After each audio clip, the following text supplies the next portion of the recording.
I just want to thank everyone for joining us today and welcome.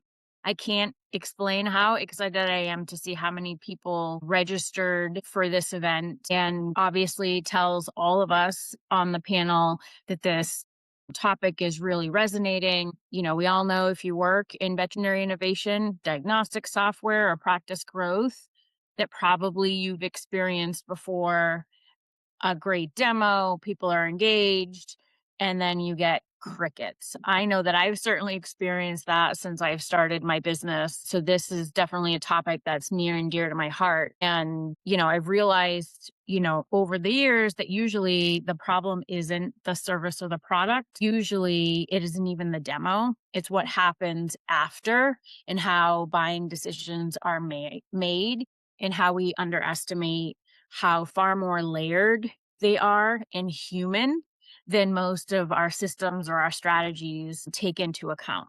So today, that's really what the panel and I want to talk about, not necessarily how to run a better demo, but really how veterinary teams actually make decisions and why that's really important to understand as you're talking to new potential customers.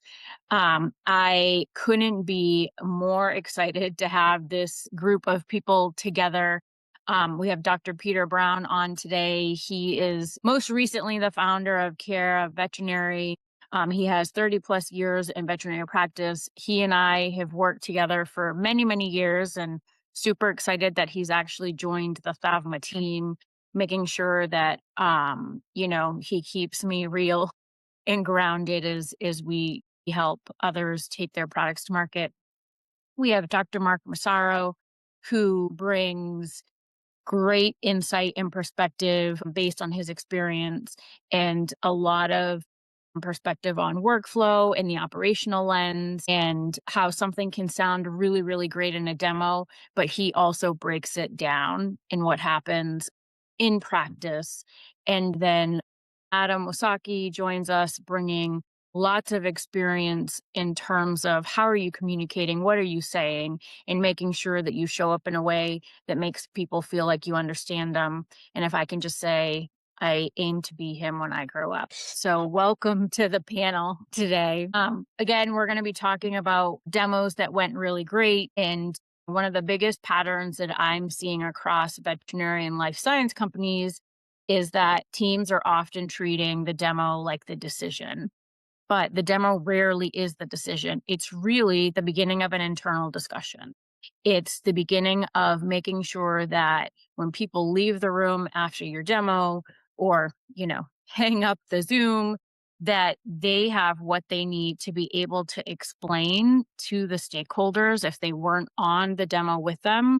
Will it work? Is it worth changing for, thinking through how each stakeholder is going to evaluate a tool like this. So even if the person that you've met with is very excited, you feel like this is it, you're going to move to the next level. Most of the time when they take it back into the practice and they start to, talk to the other stakeholders, it's usually when you see your momentum breaking. So we're going to explore today, who is actually influencing the decisions and what really matters to them. What gets missed only when one stakeholder is often involved, which we see all of the time. What happens after the demo ends? Why does momentum stall? And how language and workflow really shape outcomes and how you can work that into a more effective go-to-market approach.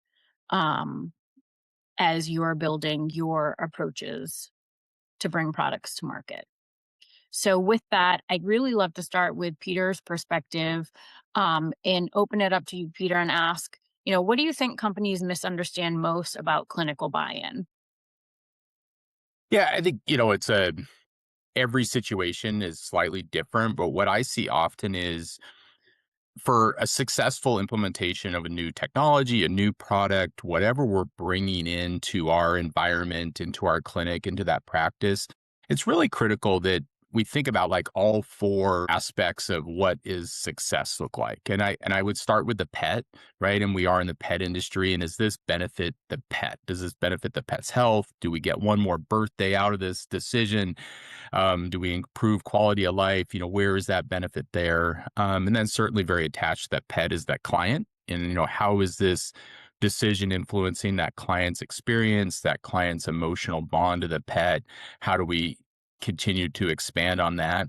And then, of course, there's the team, right? And Fotine, you and I have talked multiple times about this, but teams are continued asked to do more and more all the time. Adding something more to their plate can be a major barrier for success through this. And so, how do we think, how is this benefiting them? And then, in my experience in practice ownership, is if I nail all three of those, the business takes care of itself. But obviously, there does need to be a return on investment if I'm spending time or energy and money towards a change, towards a solution.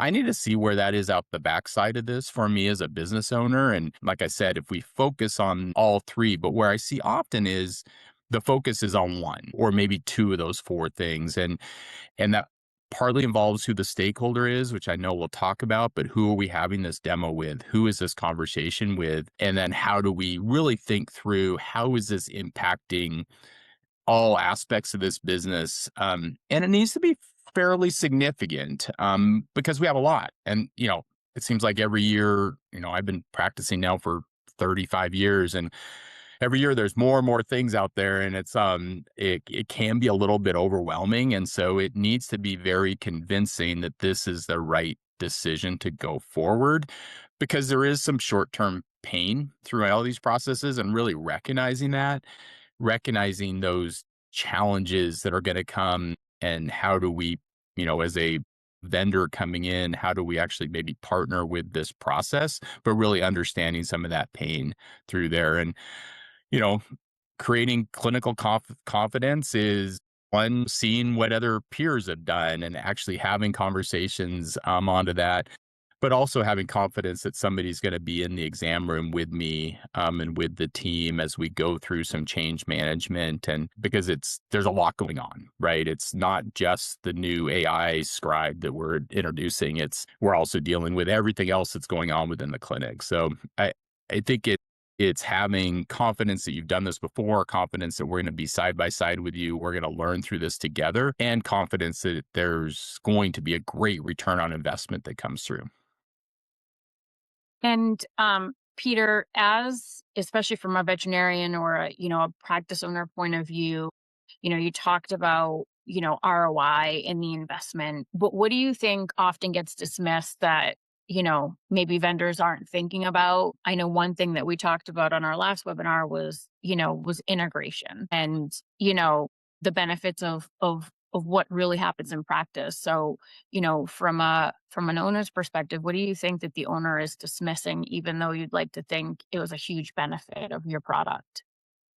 Yeah, integration's a very interesting challenge or opportunity, I guess, in this industry. And I see so many companies come out and they say they're integrated. And I use quotations around that integration. What is true integration? True integration, in my mind, as a practitioner, as somebody that's down in the exam room, in the surgical room, is that it's one screen. It's not having multiple tabs open. It's not going back and forth. And a lot of times what I see is integration that's either one directional, it's clunky, there's clicks involved, it's not true integration. And every little step, every moment, we have, 14 to 15 pets or tails through door we're seeing every day.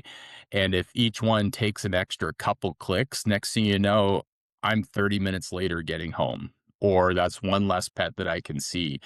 And yes, it could be a beautiful product, but the other aspect of that is it's not just one solution, right? All of a sudden, if I multiply that out by 5 other solutions that all are integrated, um, how does that affect the overall thing? Next thing you know, it's a very clunky system in there too. And so I think it really needs to be really think through is that return on investment enough when it's not fully integrated. And I think it takes a lot. I mean, it would take a lot for me to say, hey, we're going to add 30 minutes to everybody's time today.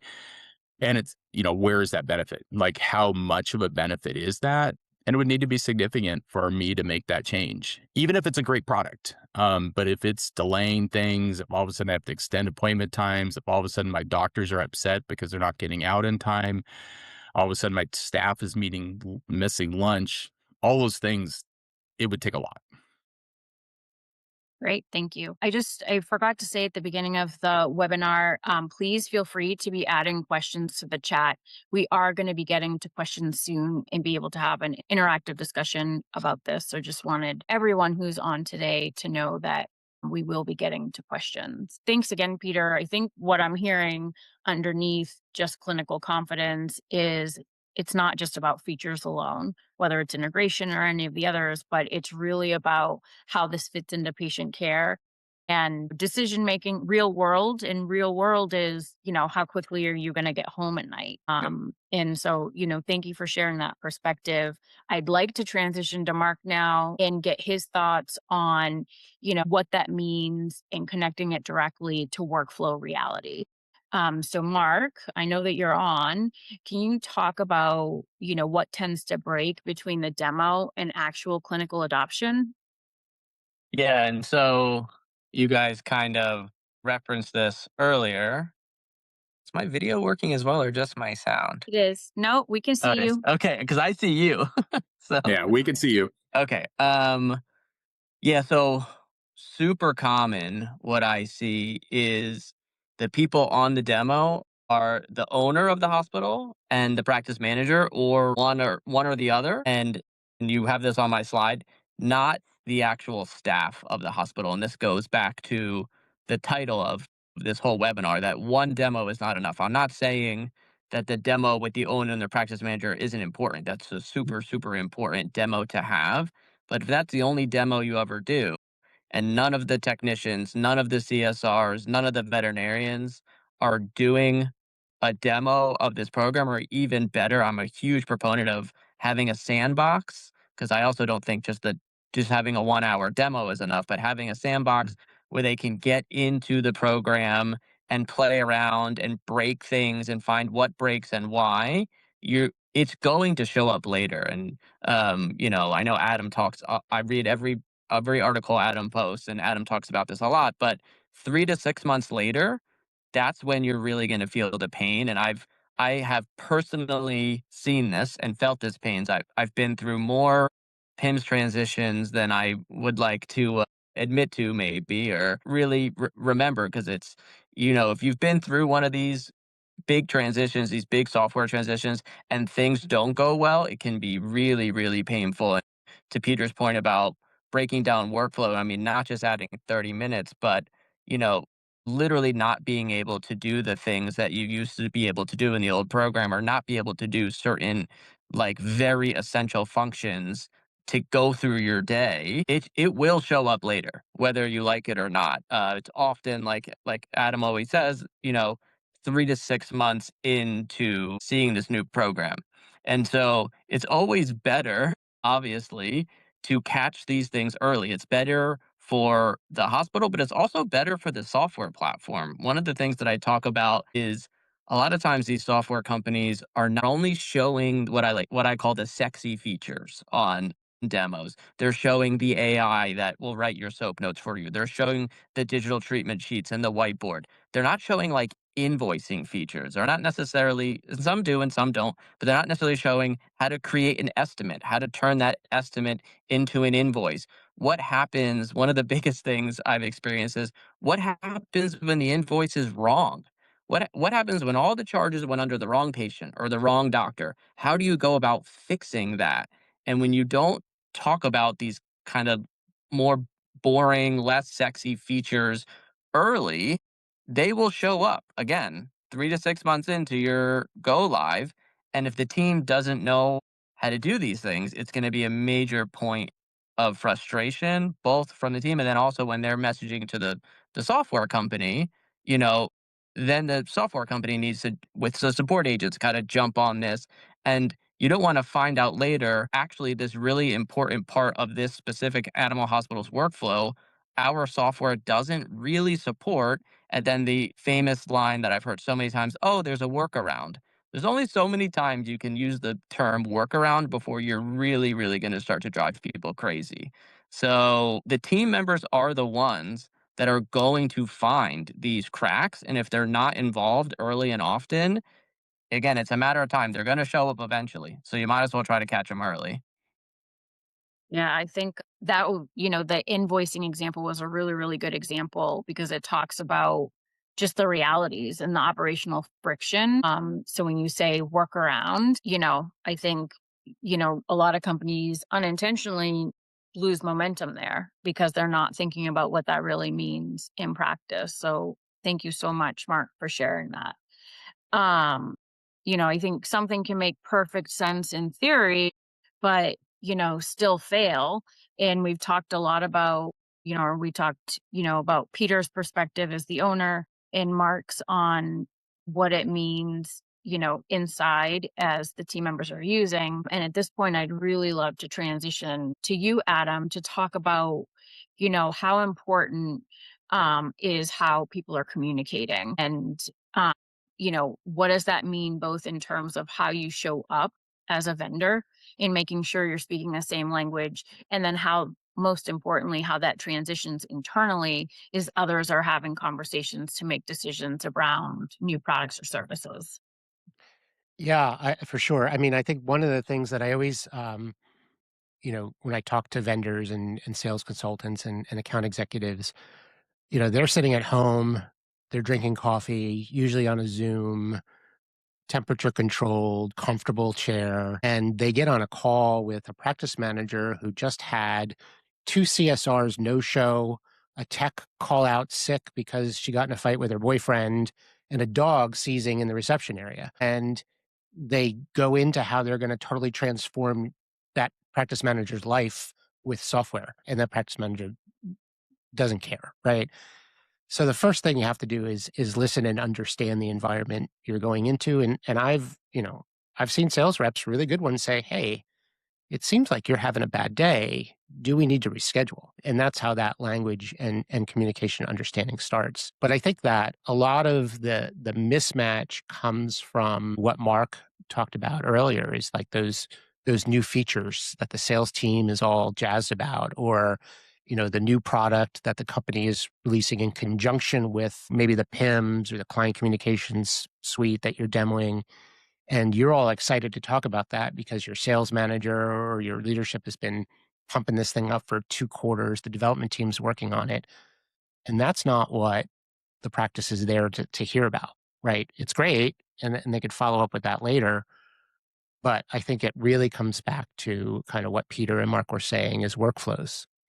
Before you start talking about the features and the new things and all the things that you think are exciting about the product, because you've been sitting in demos for a year doing the same thing over and over, and it's refreshing to talk about something new, is just get down to basics. And ideally, smart demo conversations happen way before the demo starts. So you're engaging with the hospital before demo day on understanding, like, what are their must-haves? What are the things, your qualifiers? And then, like, what are the nice to haves? What are they really hoping to get out of this software that's not working for them now, or some, a new mandate in the hospital that they're trying to accomplish?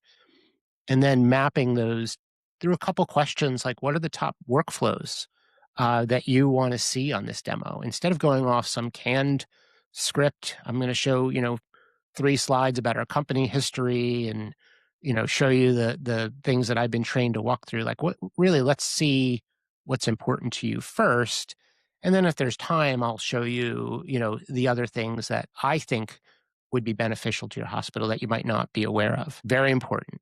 And then the other part I think is so critical with language in a demo is context in features. So, like Mark was talking about, team involvement and team buy-in in any kind of change management is critically important. You want to, when you're going through the demo, explain what role in the practice would be using this feature. Is this a CSR? The CSR would do this. The technician would do this. The veterinarian would do this. The stakeholders on the call or the people that are watching the demo, that context.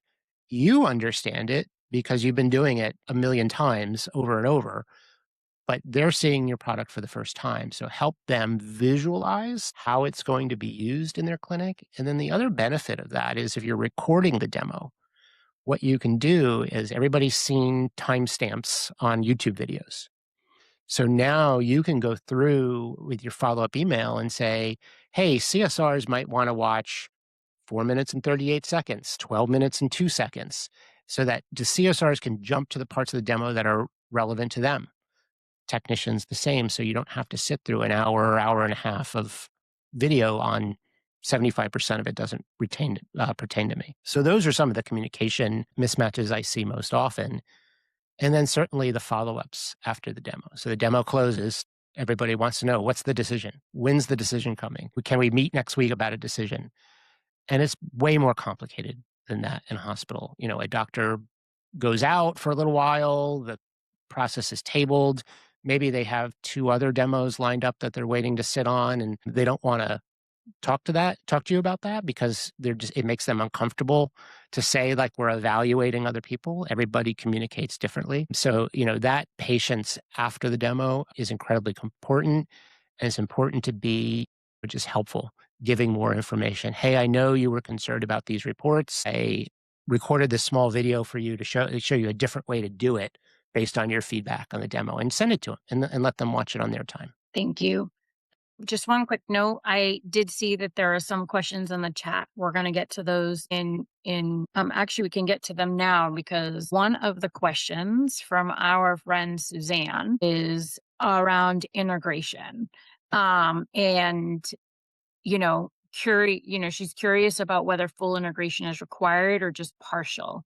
Like an outside software doesn't need to integrate all PIMS features, only a few of them. Is it possible? And if so, desirable? How can a vendor accomplish this with so many PIMS environments closed to outsiders? Adam, do you want to take that? Yeah. Yeah. I mean, we know through survey data that 80% of hospital owners and practice managers want an integration. And in their mind, I think kind of what Peter said is an integration is, I don't do anything to move the data from one system to another. I use it in system A, and it goes into my medical record. And that's when we talk about integrations, there's really 2 things that I think about. It's one, the medical record. Are your external software applications keeping the medical record current with the pertinent data that they're manipulating, whether that's x-rays or labs or whatever? And then there's some type of business side, right? Which is client communications. Is it automatically sending my reminders or recording my texting? Invoicing is another great one. Inventory.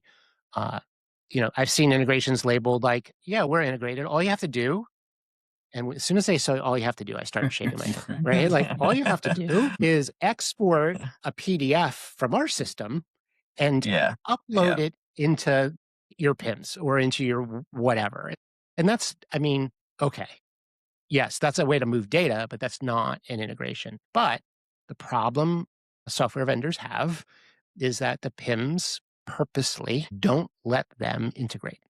They don't want any software to come along and just start chewing away at market share. I think a lot of this is traditionally because of migrations, right? If we don't make the data accessible, there's a moat around our product. It's very hard for them to leave because their data is so important. The records are a legal thing, not just funsies. If there's no systems to get the data out, then they're going to be our customer forever, and we don't even have to try. I think that's starting to change. And I think that AI is really going to accelerate that change. The thing that I talk about most often is, I look at veterinary hospitals in 2019 who didn't want to do 2-way texting. They felt that phone calls was the way they wanted to communicate. Not all of them, a lot of them. Phone calls is how they wanted to communicate with their clients. They didn't want to lose their personal touch and move to text messaging. And then by 2020, text messaging providers, business texting providers had to beat, hospitals away with a stick because the demand was so high. But that was consumer driven, partly because younger clients, more fluent in texting, and then partly because of COVID.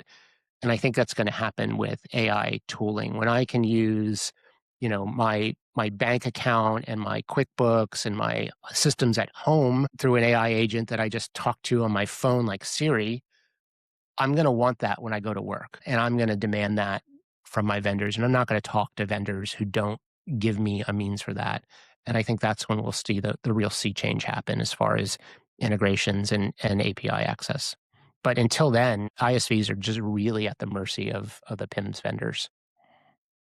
Yeah, Fotine, I guess the other way I would answer, I completely agree with Adam. I think this is changing very rapidly. But as I evaluate, two solutions, if one is fully integrated, they have a leg up versus one that's not. Not doesn't mean that, the partial integration product I will certainly evaluate, and certainly if its features, if its return on investment, if its cost, et cetera, is all significantly better than the fully integrated product, then maybe that choice is to go away from the fully integrated. But it is a factor of consideration. Often when I'm comparing different solutions, I mean, an example of this is merchant services, right? I have made choices to use a higher fee product because of the full integration, because of the benefits of the workflow, even though it's costing me some money in credit card fees. And so that's an example of where we evaluate. Now, if that difference was 2%, sure, I'm going to go with the not fully integrated product. But when the difference is a slight percentage, then that decision becomes into that. So I'm excited for the time. And I agree with Adam. I think we are moving in that direction. It's just slower than I would hope it would be. But yeah, so certainly it doesn't eliminate a product from my look at, but it certainly is a factor in my decision making. Peter, we have another question that that you can help with from Tony. He's asking, what do owners, decision makers want from their staff that did the demo and are reporting back on it? Do they want handouts, a summary from the vendor? What helps, especially if the staff member does not relay the information properly? It's varies probably somewhat based on which product we're exactly talking about. From my standpoint, I want to know some cost and benefit.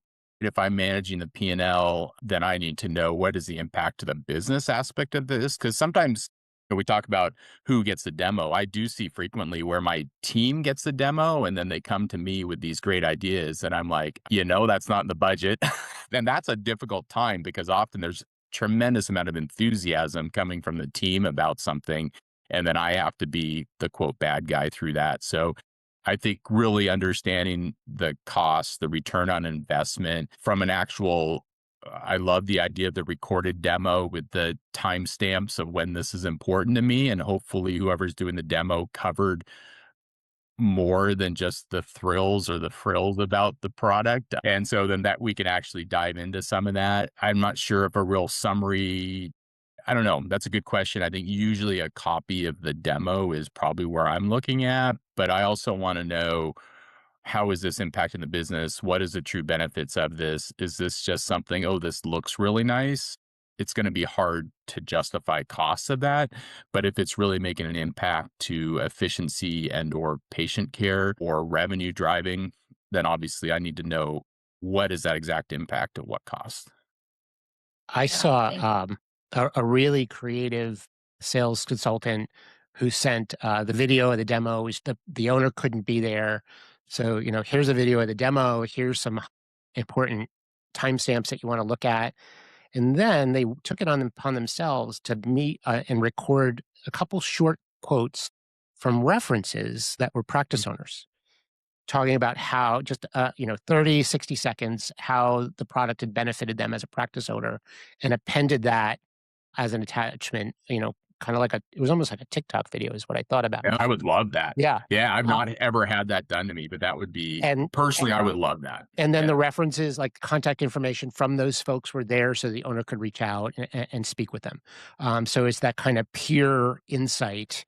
Now, of course, those people are going to be evangelists for the product. That's why they're references. For sure. But, Yeah. that peer connection, I think, is so important in veterinary medicine.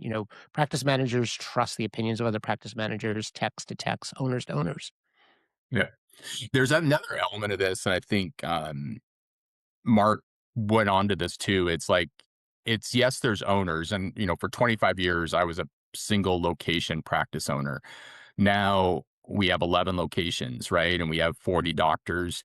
There's almost another layer to this too for multi-unit, executives that are running these. And really, if I look at our leaders at each hospital, they're a different stakeholder than myself and my COO are, right? And so as we think through how are we impacting, is this demo happening at the executive team level, and then that's where recommending that gets pushed down to the 10 different locations or the 200 different locations, and then that gets pushed down to the CSRs and the technicians. Like, adding that other layer in there adds another layer of complication to this sometimes. And I see major, I mean, I was recently talking to a vendor where the C-suite dove into this product 100% great, was wonderful. No conversations were taking place with anybody at the location. The whole thing blew up. I mean, it was the tablet from above that was thrown upon them, and they hated it. And it actually created a lot of conflict between the team and the senior executive team. And I think it's really important to think through that layer when we're dealing with multi-location. Yeah, I think the other thing vendors should be aware of is a lot of these multi-location groups. The practices were acquired under the promise of, like, no, we won't change anything.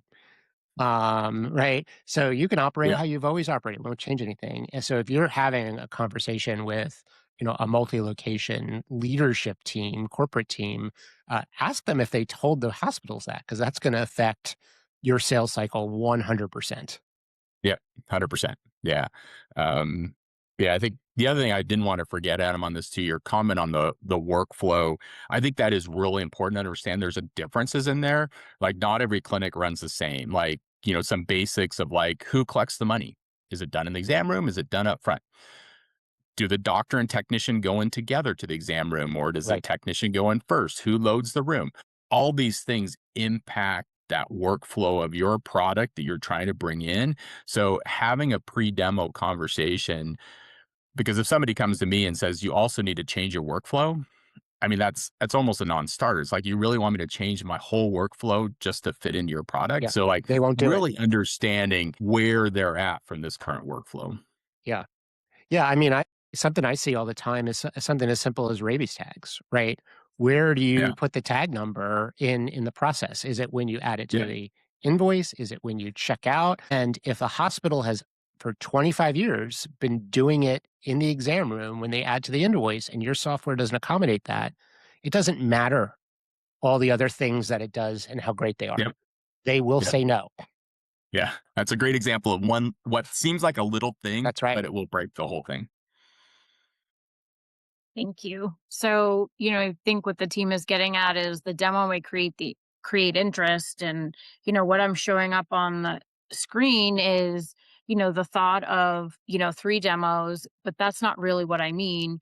What I mean is some of the things that the team is getting at, which is, understanding the real workflows, the real roles, the real questions, what our decision makers going to be looking at, and then equipping, whoever is in the demo with you or in the conversations with you with that information in creative ways. I love the idea of the video, but even the follow up, as an example, your follow up shouldn't just include a sell sheet or a presentation. You should include something that's usable for, that champion to be able to go back in and talk to the decision makers about what's going to be most important. And one of the things that I really love that Adam said early on is that the demo actually starts way before when you're actually showing the solution.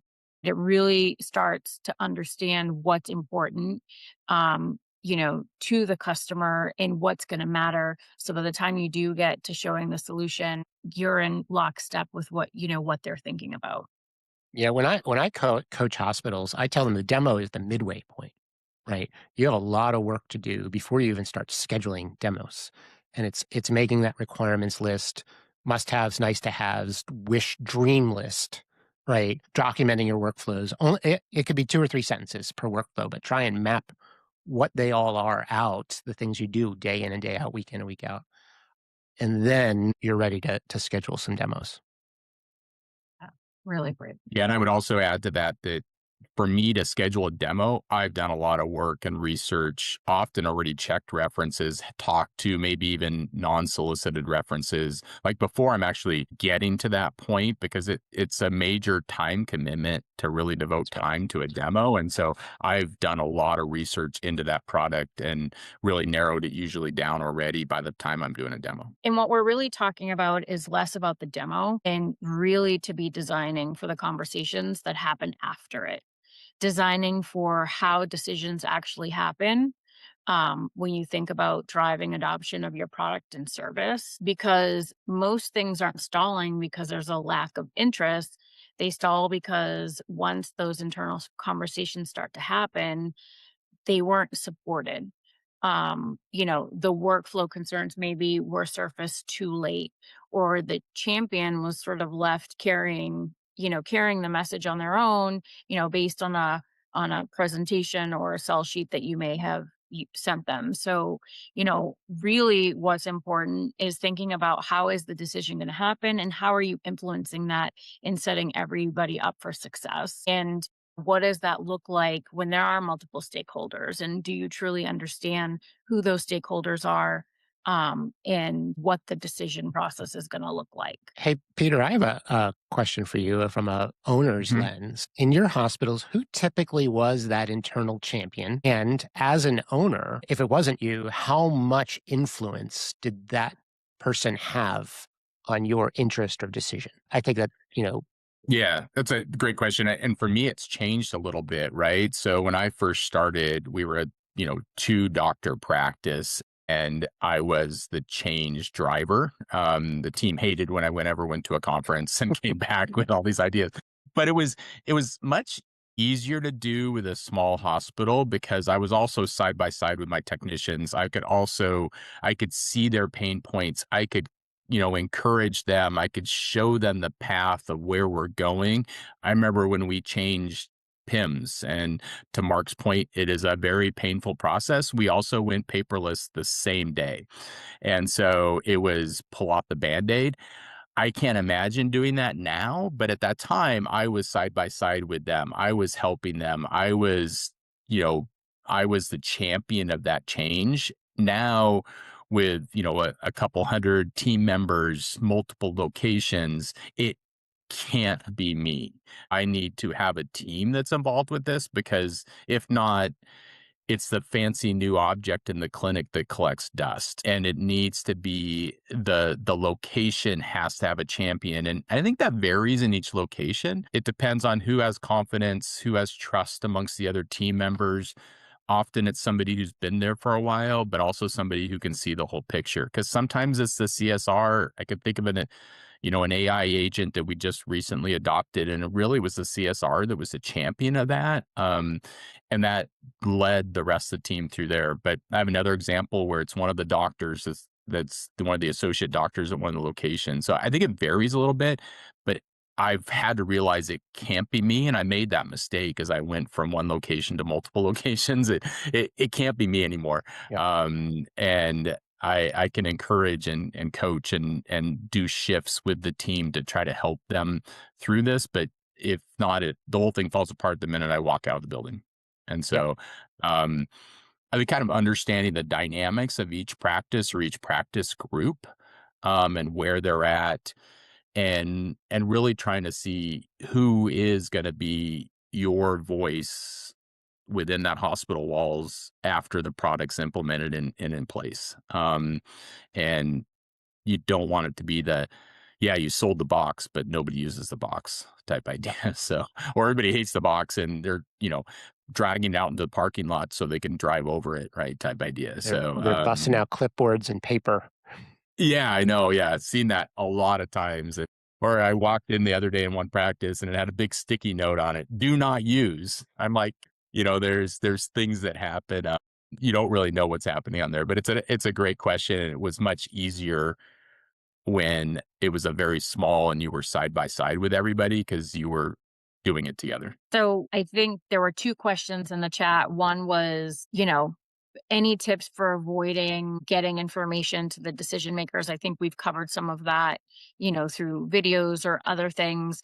But the follow-up question to that was, what's the best way to identify the clinic champion? Sometimes it's obvious, but a lot of times it isn't. Yeah, I mean, I find sometimes the champion reveals themselves during the process, right? Especially on the demo, the practice manager or lead CSR that like perks up and all of a sudden is engaged inquisitively and not skeptically. And that is the person that when in the past when I sold software, that I would make the extra effort to connect with and communicate with, because that's somebody who, you know, the light bulb goes on and they see the value. Generally, in my experience now, especially with PIMS, it's usually the practice manager. If you don't get buy-in from the practice manager, if they're not going to be happy, the owner's definitely not going to go along with it, because that's the one person that you really can't upset. So you try and convert them into your champion, but it's so variable and it goes so much practice to practice. Yeah, I think it really varies a lot on what product we're talking about here. Yeah. The other thing I would say where I've had very successful demo when somebody's come to me and done a demo and quote sold me on the product, but if they've immediately said, "Hey, we need to talk to your team now also," right? Be proactive on that. Don't hope that I just make the decision and sign the contract. Like if you haven't talked to the team that's using the product, be forward with that. Say, hey, the next thing, I understand you're excited about this. Before we move forward, I really want to talk to your team about this too. Be very proactive through that process, because you're going to have situations where, like, I sign the contract and then implementation goes awful, right? So be forward with that, I'd recommend. We have another question in the chat. Even under the best of circumstances and the best of migrations, there's always a lift or work required of the customer. What's the best way to explain or highlight this to buyers without scaring them off? I'm sure all of you have an opinion on this. I mean, I believe in radical candor, right? Like, I think you have to be honest and say, this is going to be a rough process. Highlight that you're not the first one. Hopefully, you're not the first one we've done this with. So we have experience. We learn every time. We work to make it easier for you every time. And we will, be there with you. We'll pick up the phone when you call. It's the reassurance and the acknowledgement, I think. I think that the real problem with customer or client lift or lift by the practice is that a lot of practices just assume that they can do this and still do all of their regular duties. So when you've got a practice manager working sometimes 45, 50 hours a week, and you're going to add another 2 or 3 hours a week of migration duty to that, it's going to fail. So I think that as a vendor, the most important thing to do is kind of identify, like, can somebody make the time in their schedule that they have without overextending themselves to do this? And if you're getting vibes that that's not going to be able to happen, I think that's a real big red flag that things are going to go off the rails pretty quickly in your migration. Yeah, I would completely agree with Adam. I think that radical candor is extremely important. It's very important to show them the path, right? And some changes are faster than others, but show them the path of where this is going to be, and set some realistic expectations. This is going to take 6 months. This is going to take 3 months. This is, where we're going to go forward with this, and this is what we've seen in previous experiences. And I think one thing that's really important also is that everybody knows they have a lifeline. Like, what does that lifeline look like? Here's somebody you can call, because sometimes it's in the moment. I have a client in front of me. I have 5 other dogs in the exam or in the lobby. The phone is ringing off the hook, and I cannot invoice this person out. Like, They can call Mark. that is an issue. And there's not a workaround at that moment. Or I've is there, been through that. who do I call? Yeah. Mark, Yeah. call Mark. Call Mark. I've been in that exact situation with the integration between the payment provider and the PIMS was broken. And yeah, they would call me and I would say, okay, like, hold on, let me pull up. Like, to your point, not a real integration, right? If I'm on two separate Yep. screens, let me see if the payment went through on this side. If it went through on that side, we can make a fake payment in the actual program to show that it did go. Yeah, I've lived that and it's not fun. As soon as he was explaining that, I was like, yeah, Mark can fix that. Call Mark is the lifeline. Yeah. I got it. Good. Peter, we have another question for you. When you've worked with vendors in the past, what has been the most digestible follow-up? Is there a situation that stuck out in your mind? I'm sorry. Is there a situation that stuck in your mind? Have you ever felt inundated with automated emails, or do you prefer that over personalized contact from a rep? Yeah, I certainly felt overwhelmed with emails at times because decision making does take time. Like if I'm making a decision to switching PIMS is a scary thing, so I don't even want to talk about that. If we're talking about switching like an AI scribe or something like that, there's a lot of people on my team that I need to bring in together through that decision process. There's references to check. I also have a lot of other things going on. So it's not like that's the only thing on my priority list for tomorrow afternoon.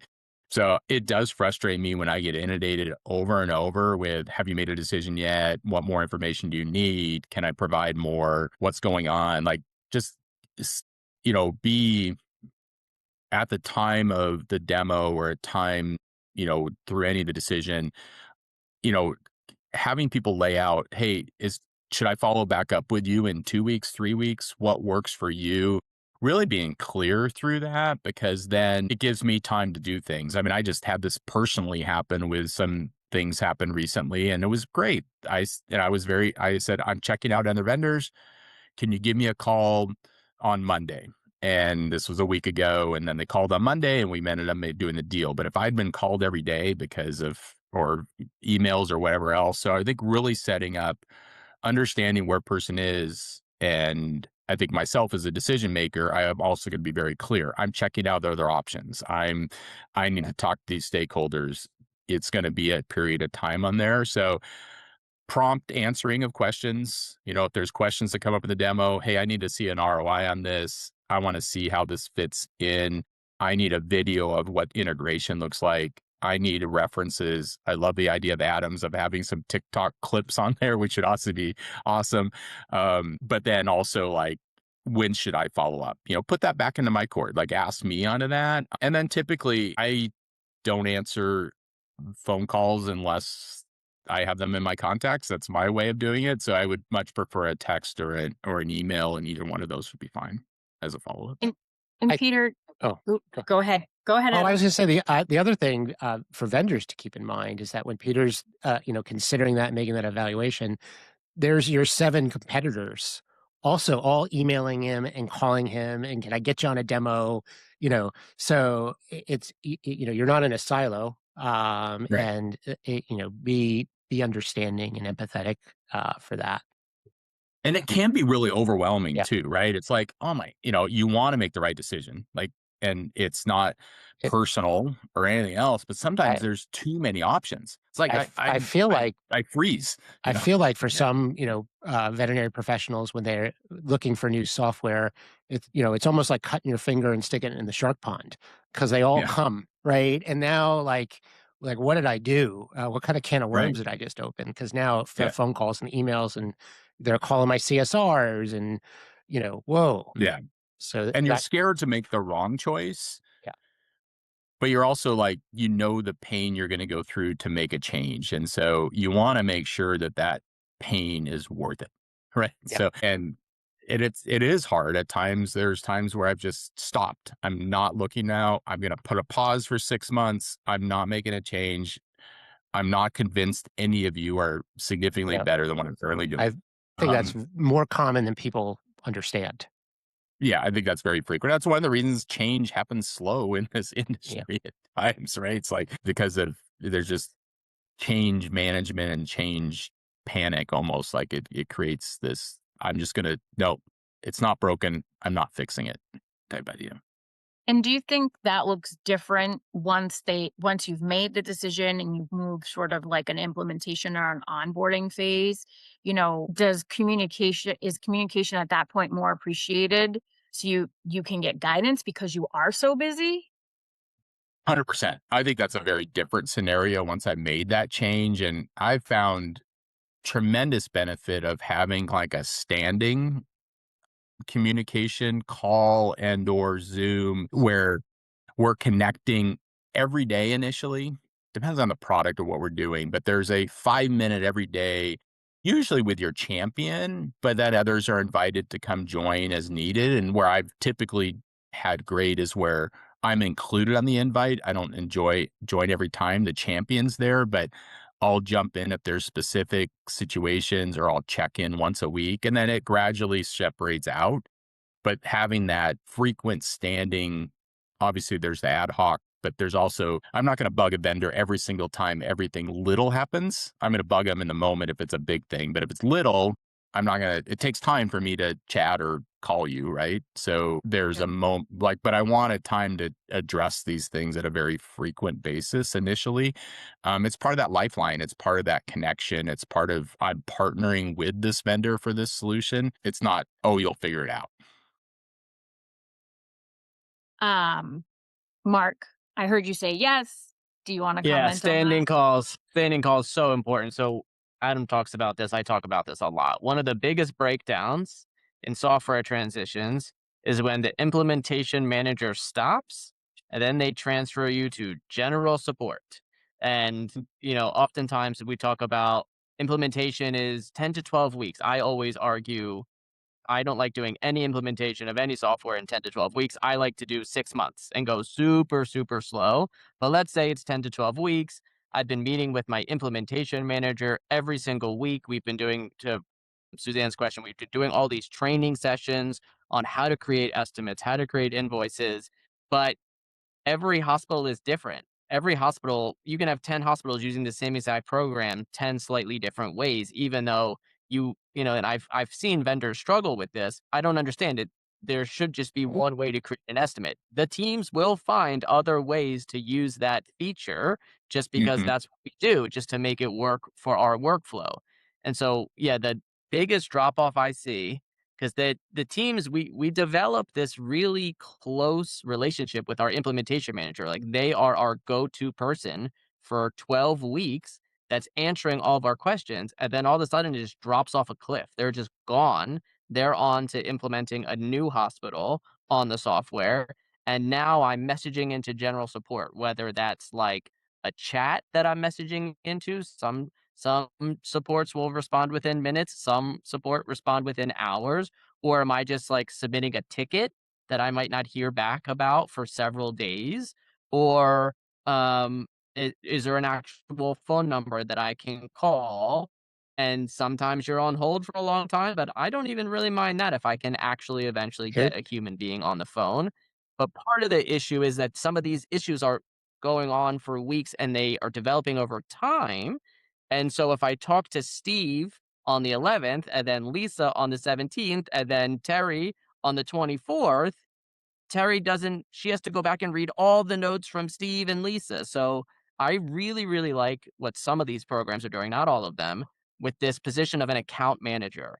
Not every software platform I've seen even like has this position, but especially for your bigger hospitals or your groups like Peter's group, where you're not taken from implementation manager to general support and you get a new person every time, that you then transfer to an account manager.